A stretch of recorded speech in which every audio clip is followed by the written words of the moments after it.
I am mindful of the fact that while we're here in our Sabbath best and we are worshiping,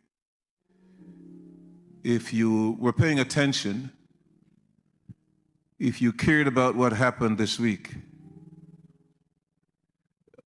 many of you are disappointed and shocked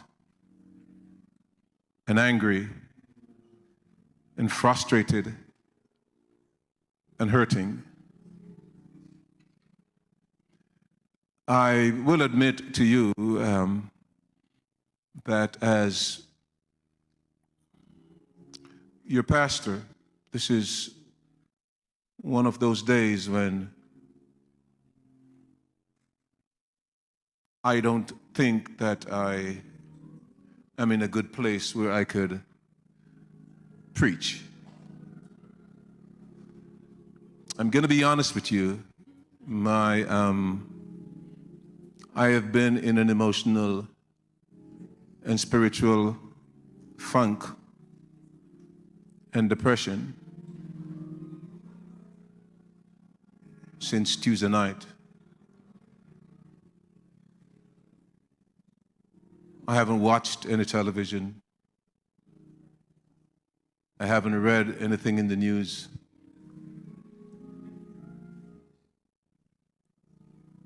Because my heart is sad and broken. I know that there are those of you sitting here, or maybe those of you hearing my voice, who are so super spiritual that you're thinking, as a pastor, I shouldn't think that way, and I shouldn't talk that way. But that's the way it is, and that's the way I am, and I'm being real with you.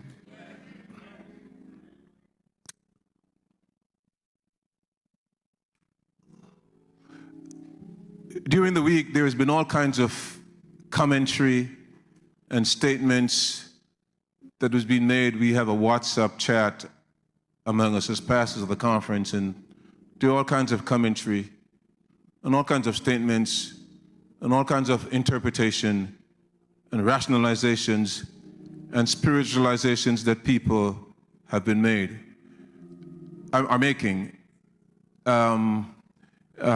But you need to understand, my brothers and sisters, that what happened on Tuesday night has serious implications for those of us who are people of color, and especially those of us who are undocumented immigrants. The brother has told you what he was going to do. And it seems as if it is clear that America has decided that he has a blank check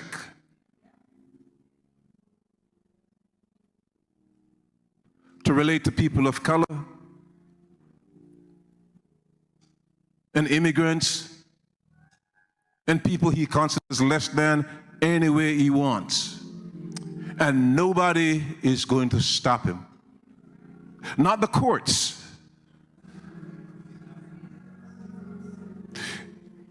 A few weeks ago, the sitting president made an executive order that he was going to provide clemency or amnesty for people who are undocumented, but who are married to citizens of the United States. If you were married to a citizen of the United States, and you've been married for, I think it's at least 10 years, he was going to make it possible for you to stay here without fear or anxiety until your papers are processed. We are not in January yet. And the courts have decided that they are going to roll that back. So it has begun. I have a problem with those of us who, like George Jefferson, has come to this country, and somehow you have convinced yourself that you've pulled yourself up by your bootstraps and you are enjoying a piece of the pie, and you are showing no concern for your brothers and sisters who are struggling. Make no mistake about it, sooner or later, all of us are going to be impacted. I don't care how educated you are, or how many properties you own, or what jobs you have.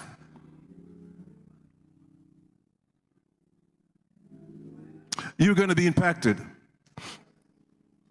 The other thing I want to say about this is, this, for me, has served as a wake-up call.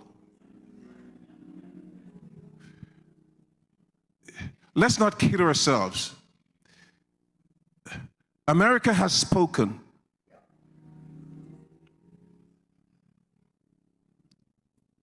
And by their votes, people have said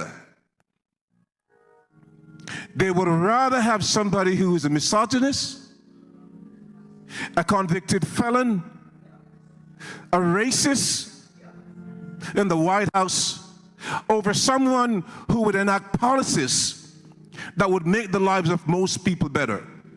You know, I see online people are talking about, well, you know, she deserved what she got, championing gay rights and abortion. Don't get it twisted, folks. It is not about gay rights and abortion. It's about your freedoms that sooner or later are going to be curtailed by the policies of this administration. Now, I'm not saying this to scare you. And by the way, those of you who are thinking, why is the pastor taking up Pastor Maria's time? Is because Pastor Maria and I have an agreement that I'm going to get what's off my chest before he comes.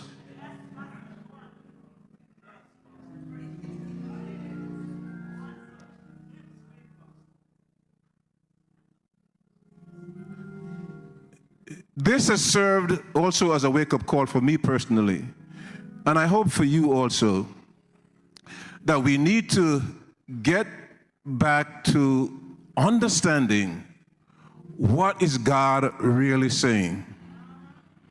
And I'm not talking about us spiritualizing things away. I'm not talking about us rationalizing things away. I'm not talking about you sitting there talking about God puts up kings and takes down kings. God is speaking to this, and one of the things he's telling us is that don't be fooled. This is who America is. That's one. The second thing he's saying to us like he said to the pioneers in 1844 when they suffered the great disappointment, you need to go back to the Word, get back to the Word, and see what this is saying. We've talked about Jesus is coming soon. We talked about all these things that are going to be put in place. You know, I think that the devil has a lot of us as Adventists deceived. We're sitting here, we're looking, you know, when is the Sunday law coming? When is that coming? While at the meantime, he's undermining and taking away freedoms and paving the paths. Where all these things will just happen all of a sudden. Who would think in your wildest dreams that you'd ever get to the place in this country where something like this would happen? Don't get it twisted. America has spoken. 8 years ago, it said we didn't want a woman to be president. Somebody who was super qualified. Especially when you compared her qualifications with the person she was running against. 8 years later, they have said, not only don't we not want a president, a woman president, somebody who is super qualified. We also don't want a black woman to be president.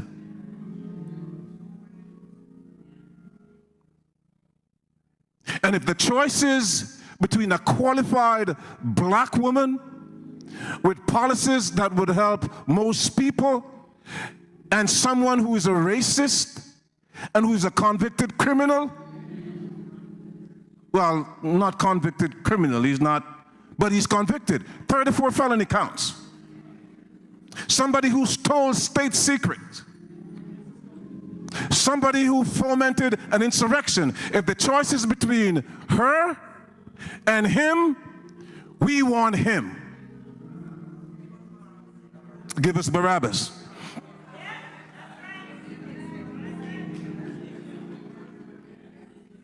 And so, people of God, please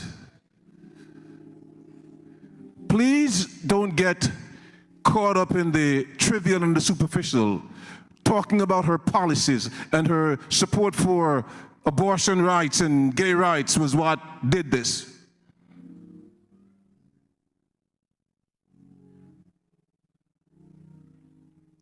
That's a cover for what's really happening. And we need to understand that we are living in perilous times. As your pastor, I have a responsibility as to help you navigate these perilous times. And I've got to tell you, it's even hard for me to wrap my mind around this. It's hard.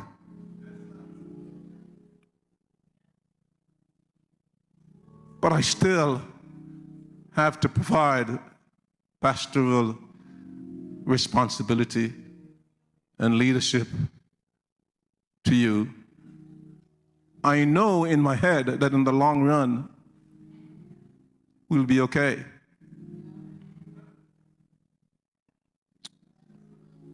But I need hope and strength and encouragement to make it through the here and now. And so as I thought about what can I say to the church to help us make it through the here and now, and as I listened to the praise team sang the worship song, I got an idea. I got an inspiration. When times are tough and we don't understand, when we can't see God's face, we must trust His hand. And in those moments, as people of faith, we need to still trust Him when we can't trace Him.